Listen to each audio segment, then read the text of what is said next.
అంటే ఇక పాకిస్తాన్ సైడ్ చూసుకుంటే ఇప్పటికీ ఒక మ్యాచ్ ఓడిపోయారు యూఎస్ఏ చేతిలో. సో నిజంగా పాకిస్తాన్ జట్టు ఎట్లా ఉంది సార్ మీ ఉద్దేశంలో?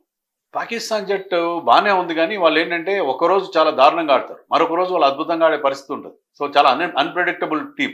సో యూఎస్ఏ టీంతో ఓడిపోయారు కదా అని చెప్పి మన వాళ్ళని తక్కువగా అంచనా వేస్తే చాలా పెద్ద ప్రమాదం.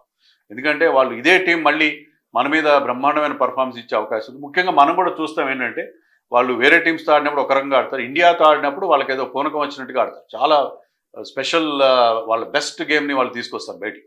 సో పాకిస్తాన్ ఇప్పుడు కూడా తక్కువగా అంచనా వేయడానికి లాస్ట్ టైం కూడా మనం విరాట్ కోహ్లీ బ్రిలియన్స్ వల్ల ఆ మ్యాచ్ గెలిచాం, లేకపోతే ఆ మ్యాచ్లో కూడా మనం ఖచ్చితంగా 90% ఆఫ్ ది మ్యాచ్ మనం ఓడిపోతున్నాం అన్న పరిస్థితి మనకు అనిపించింది. అంతకుముందు 2021లో కూడా మనం ఓడిపోయాం.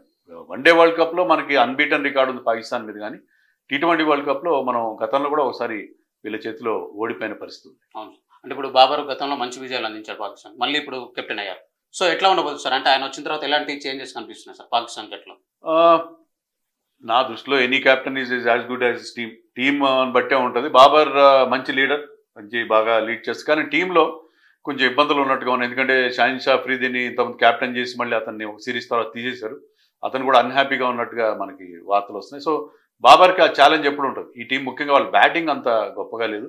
సో ఈ బ్యాటింగ్ యూనిట్ చాలా ఇన్ఎక్స్పీరియన్స్ కూడా కనిపిస్తుంది. సో ఈ బ్యాటింగ్ యూనిట్తో ఎలా వెళ్ళాలి, అలాగే బౌలర్స్ని ఎలా యూటిలైజ్ చేసుకోవాలి, మ్యాక్సిమం ఇండియాతో ఉన్న ప్రెషర్ని ఎలా హ్యాండిల్ చేయాలి, సో చాలా పెద్ద టాస్క్ ఉంది బాబర్ పైన. ఓకే. అంటే ఇప్పుడు ఈ దాయాదుల మ్యాచ్లో మనం ఇంతసేపు మాట్లాడుకున్నాం బౌలింగ్ బ్యాటింగ్ కోసం. సో మెయిన్గా కీ ప్లేయర్స్ ఎవరు సార్? స్టార్ ప్లేయర్స్ ఎవరు పర్ఫామ్ చేసి ఆ జట్టు ఈజీగా గెలిచేటువంటి అవకాశం?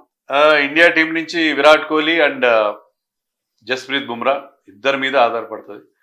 అలాగే సూర్యకుమార్ యాదవ్ వరల్డ్ కప్స్లో బాగా ఆడుతూ అన్ని చోట్ల పాకిస్తాన్ మీద ఆడిన ప్రతి మ్యాచ్లో అతను ఫెయిల్ అవడం అనేది చూసాం. సో సూర్యకుమార్ కూడా ప్రూవ్ చేసుకోవాలి, పాకిస్తాన్ మీద కూడా ఆ ప్రెషర్ సిచ్యుయేషన్లో కూడా నేను పర్ఫామ్ చేయగలనని చెప్పి అతను ప్రూవ్ చేసుకోవాలి.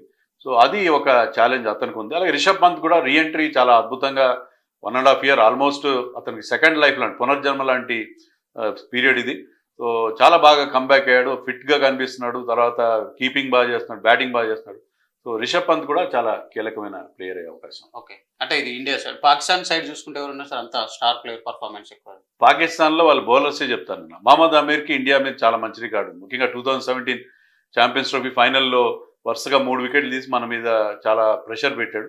అలాగే షాహిన్ అఫ్రీది కూడా, వాళ్ళిద్దరూ చాలా కీలకమైన బౌలర్స్. వాళ్ళకి మనం వాళ్ళ మీద దృష్టి పెడితే నసీం షా అండ్ హరీష్ రావు కూడా, వాళ్ళ బౌలర్స్ చాలా కీలకం. అలాగే బాబర్ కూడా, బాబర్కి ఇండియా మీద పెద్ద గొప్ప రికార్డు లేదు, but Babar is a class player, world class player. So అతన్ని కూడా చాలా ఇంపార్టెంట్ ప్లేయర్ అవుతారు. అతనే కాదు, ఇప్పుడు కొంతమంది కొత్త ప్లేయర్స్ ఎమర్జ్ కూడా అవుతారు. ఒకసారి మనం పాకిస్తాన్తో ఆడుతున్నప్పుడు మెయిన్ ప్లేయర్స్ కంటే కూడా సడన్గా ఒక కొత్త ప్లేయర్ కూడా ఇండియా మీద బాగా ఆడే పరిస్థితి ఉంటుంది. సో వాళ్ళకి ఆ ఇన్స్పిరేషన్ వస్తుంది ఇండియాతో ఆడుతున్నప్పుడు. సో మెయిన్గా Babar and their fast bowlers, వాళ్ళని మనం జాగ్రత్తగా